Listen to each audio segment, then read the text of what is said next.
First ever factory outlet, Chandanagar, Mukunda Jewelers, opening soon. No making charges. అందరికీ నమస్కారం. నేను Swaroopa Potlapalli. Welcome to trending topic.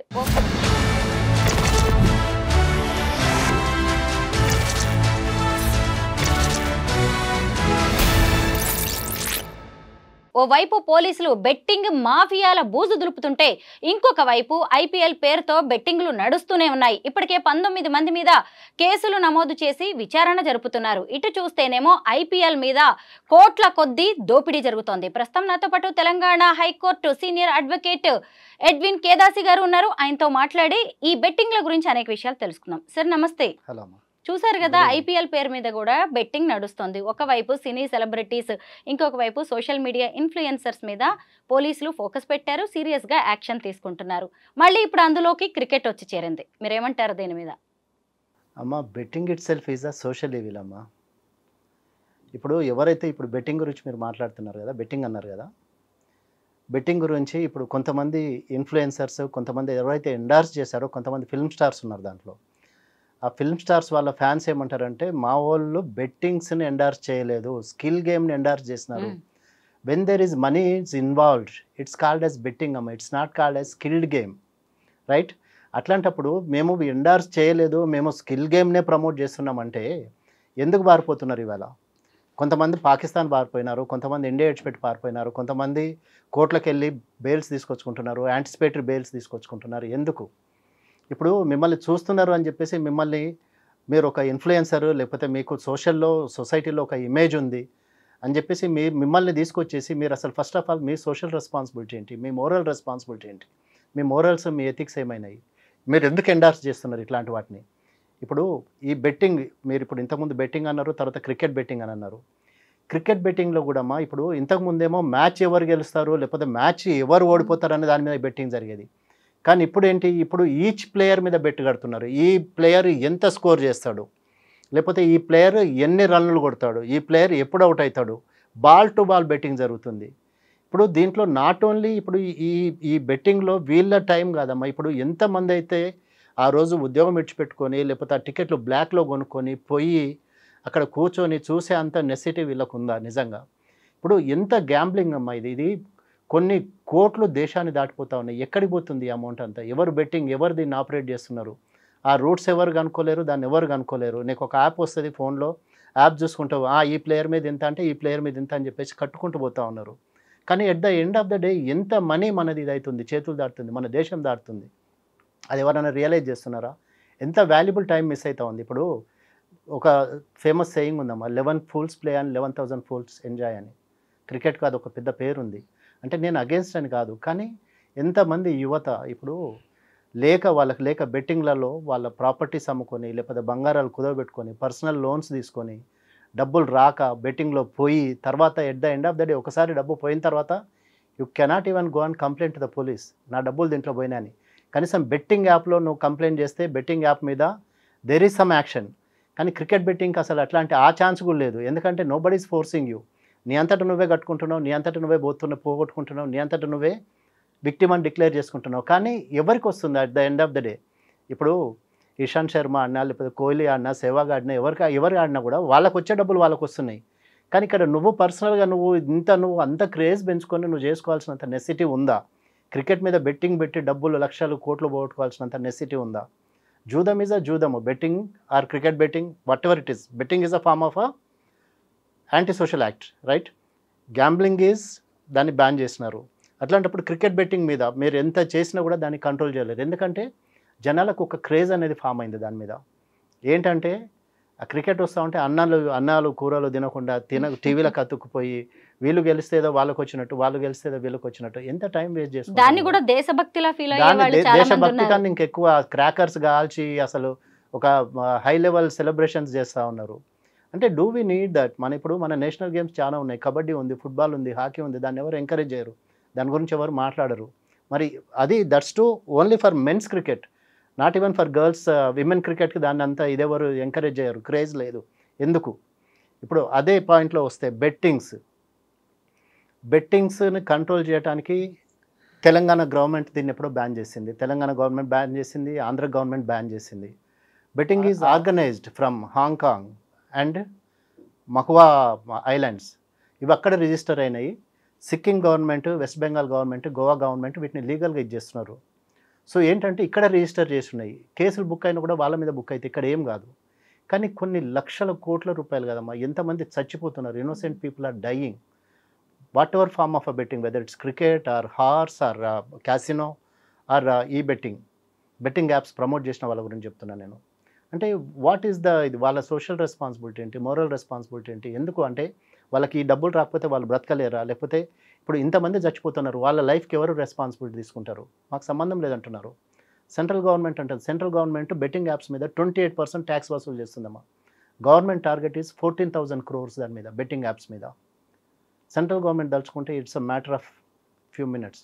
ఒక ఓవర్ నైట్లో డిమానిటైజేషన్ చేసిన వాళ్ళు, ఒక ఓవర్ నైట్లో లాక్డౌన్ డిక్లేర్ చేసిన వాళ్ళు బెట్టింగ్ యాప్స్ని ఇది చేయలేరా? They want money from betting apps నుంచి some way or the other. ఇప్పుడు ఎక్కడి నుంచి వచ్చినా కూడా మనీ అయితే వస్తుంది. ఎక్కడికి పోతుంది? ట్యాక్స్ ఎవరికి పోతుంది? గవర్నమెంట్కే పోతుంది కదా.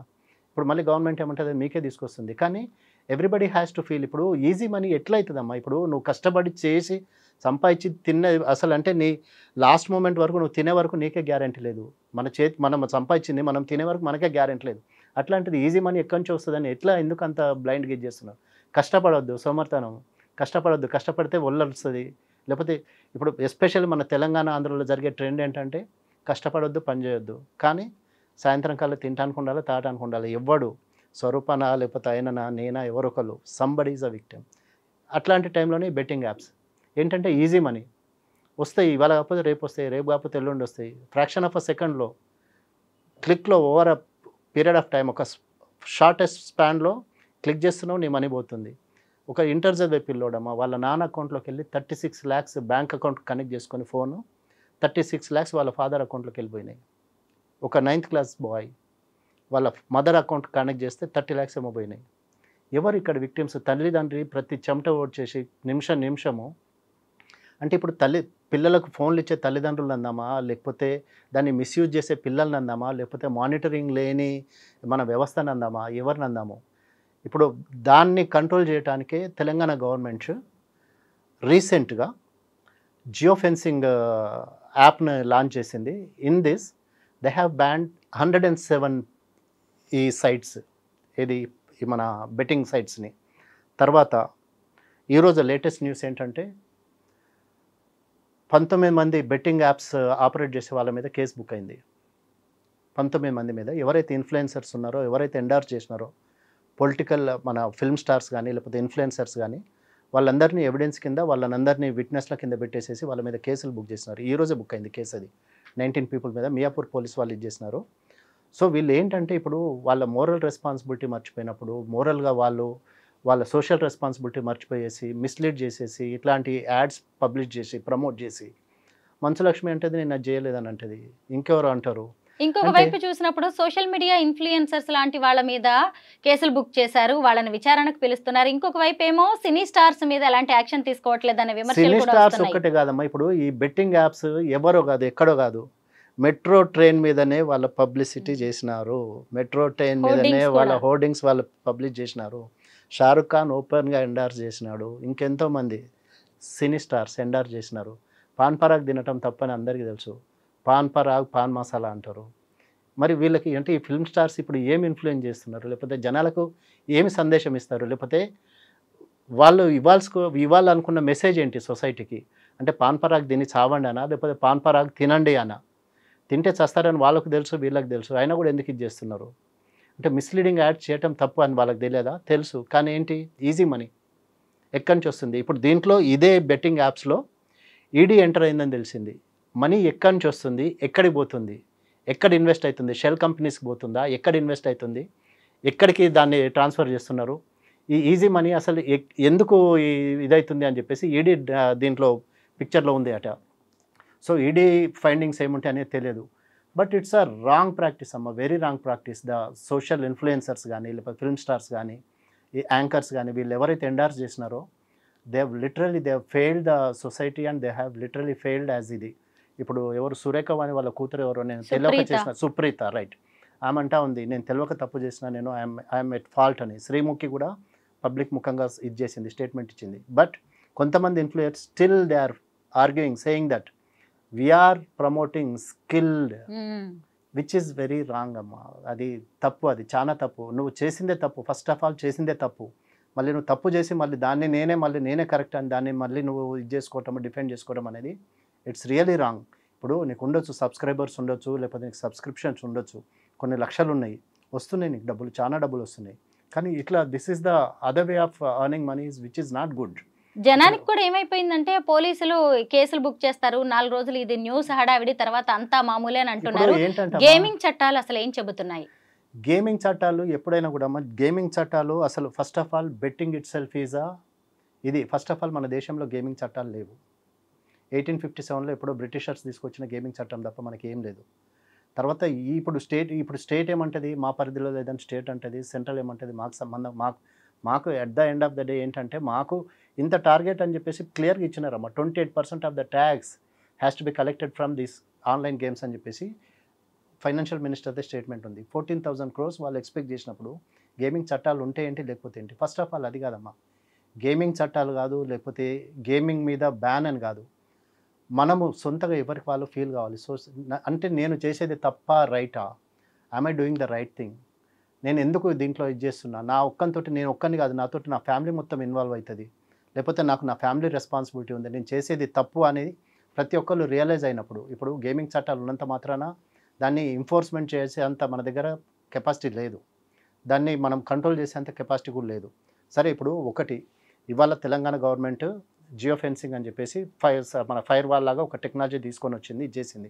కానీ మనము ఒక్క స్టెప్ మనం ముందేస్తే అమ్మా ఇట్లాంటి ఫ్రాడ్స్టర్స్ కానీ, లేకపోతే ఇట్లాంటి బెట్టింగ్ యాప్స్ కానీ, లేకపోతే ఇట్లాంటి గ్యాంబ్లర్స్ కానీ మనకన్నా 10 steps ముందుంటారమ్మా. ఇప్పుడు సైబర్ ఫ్రాడ్ తెలుసు, డిజిటల్ అరెస్ట్ అని చెప్పేసి వస్తున్నారు, తెలుసు డిజిటల్ అరెస్ట్ తప్పని తెలుసు, ఎందుకంటే మమ్మల్ని ఎవరు పట్టుకోలేరు, మనలా వాళ్ళకి అప్లై కాదు. హాంకాంగ్ కానీ మక్వా ఐలాండ్స్లో కానీ ఇప్పుడు అక్కడ నుంచి వీళ్ళు గేమింగ్ ఆపరేట్ చేస్తున్నారు, డబ్బంతా అక్కడికి పోతుంది. ఫస్ట్ ఇంకా దీంట్లో ఏంటంటే చైనా అని అంటారు అందరు, కానీ దీంట్లో చైనా ఇన్వాల్వ్మెంట్ అసలు లేదమ్మా. 1947లోనే గ్యాంబ్లింగ్ టోటల్గా బ్యాన్ చేసినారు, ఓన్లీ ఎంటర్టైన్మెంట్ కొరకు లేకపోతే పబ్లిక్ వెల్ఫేర్ కొరకు ఉన్నాయి, కానీ అసలు గ్యాంబ్లింగ్ లేదు. చైనా అని అంటారు, కానీ China has nothing to do with your bettings or with your gambling. So మనము దాన్ని మళ్ళీ తప్పుపట్టలేము. కానీ ఏంటంటే ఇంకా మన సిస్టమ్ ఇంకా ఇంప్రూవ్ కావాలమ్మా. మన దగ్గర ఇన్ఫ్రాస్ట్రక్చర్ అంత లేదు, వాళ్ళని ఇది చేసి అంత. ఇప్పుడు వాళ్ళు ఏంటంటే ప్రైవేట్ ప్లేయర్స్, వాళ్ళు ఇన్వెస్ట్ చేస్తారు, కొత్త కనుక్కుంటారు, కొత్త గేమ్స్ కానీ లేకపోతే కొత్త టెక్నాలజీ. గవర్నమెంట్లో ఏంటంటే everything has to go through a proper channel, లేకపోతే ఒక ప్రాసెస్. అంత మన దగ్గర అంత ఎఫెక్టివ్గా మనము దాన్ని ఇంప్లిమెంట్ చేసే అంత ఇది లేదు మన దగ్గర. ప్లస్ సైబర్ క్రైమ్లో 1930కి ఫోన్ చేస్తే ఏమవుతుంది? ఏం కాదు, it will take its own course of time. ఇప్పుడు వాడు ఎక్కడో ఒకడు బీహార్ నుంచి ఆపరేట్ చేస్తూ ఉంటాడు, ఒకడు గుజరాత్ నుంచి ఆపరేట్ చేస్తూ ఉంటాడు, ఒక రాజస్థాన్లో ఉంటాడు. పోలీస్ స్టేషన్కి వెళ్ళినారనుకోండి, సైబర్ పోలీస్ స్టేషన్కి, వీళ్ళు అక్కడ ట్రేస్ అయినారు సార్, వాళ్ళని తీసుకురావడానికి మీరు మాతో రండి, లేకపోతే you have to take care of all the expenditure and everything అంటారు. ఇప్పుడు నాకు తెలిసిన ఒక క్లయింట్ ఉందమ్మా, 25 లక్షలు పోగొట్టుకుంది. లిటరలీ ఐసీఐసీఐ వాళ్ళు వచ్చేసి ఆ అమ్మాయి ఇంటి మీద కూర్చున్నారు మొన్న. సో ఏమంటాం చెప్పండి? 1930 కంప్లైంట్ చేసింది, ఏం కాలేదు, డబ్బులు పోయినాయి, 25 లక్షల రూపాయలు పోయినాయి. వాడు ఎక్కడ గానాలో కొట్టేసిండు, డబ్బులు లేవు, డబ్బులు పోయినాయి అంతే. అమ్మాయి she's a victim now, she has to repay all that. So ఏంటంటే మనకు చట్టాలు ఇంకా స్ట్రింజెంట్ చట్టాలు రావాలి. ఏంటంటే ఎవరైతే ఇట్లాంటి వాటిలో యాక్టివిటీస్లో ఇన్వాల్వ్ అవుతున్నారో, లేకపోతే ఇట్లాంటి వాటిని ఎండార్స్ చేస్తున్నారో, వాళ్ళకి ఏంటంటే చట్టం అనేది ఒకటి భయం రావాలమ్మా. చట్టం అనేది భయం వస్తే, మేము చేస్తే దీనికి ఇంత స్ట్రింజెంట్ పనిష్మెంట్ ఉంటుంది, లేకపోతే మేము చేసేది తప్పు, మేము ఇది చేస్తే ఇది అవుతుంది, లేకపోతే మాకు ఇంత బ్యాన్ ఉంటుంది అని చెప్పేసి ఒకవేళ వాళ్ళ మీద అట్లాంటివి చేయగలిగితే, ఒకవేళ ఇన్ఫ్లుయెన్సర్స్ మీద ఇప్పుడు ఇన్స్టా నుంచి కానీ, లేకపోతే మెసెంజర్ నుంచి కానీ, లేకపోతే వీళ్ళు ఎవరైతే వీటిని ప్రమోట్ చేస్తున్నారో వాళ్ళ అకౌంట్స్కి ఇట్లా క్లోజ్ చేయగలిగితే, there might be some kind of ఇది కొంత లాభం ఉండొచ్చేమో. కానీ టోటల్గా దీన్ని బ్యాన్ చేయటము, లేకపోతే దీన్ని ఎరాడికేట్ చేయటం అనేది మాత్రం ఇట్స్ నాట్ దట్ ఈజీ. ఒకవేళ సిస్టమ్ తలుచుకుంటే అదేం పెద్ద పని కాదు, but the rulers have to think, the government has to think, the ruling parties. So it's with the governments and with the people also, not only government, but everybody has to feel that whether I'm doing the right thing or wrong thing అనేది మనం ఆలోచిస్తే we can control to some extent. Betting apps వల్ల జరుగుతున్న నష్టాల గురించి చాలా చక్కగా వివరించారు. Thank you so much lawyer గారు. రైట్ అమ్మా.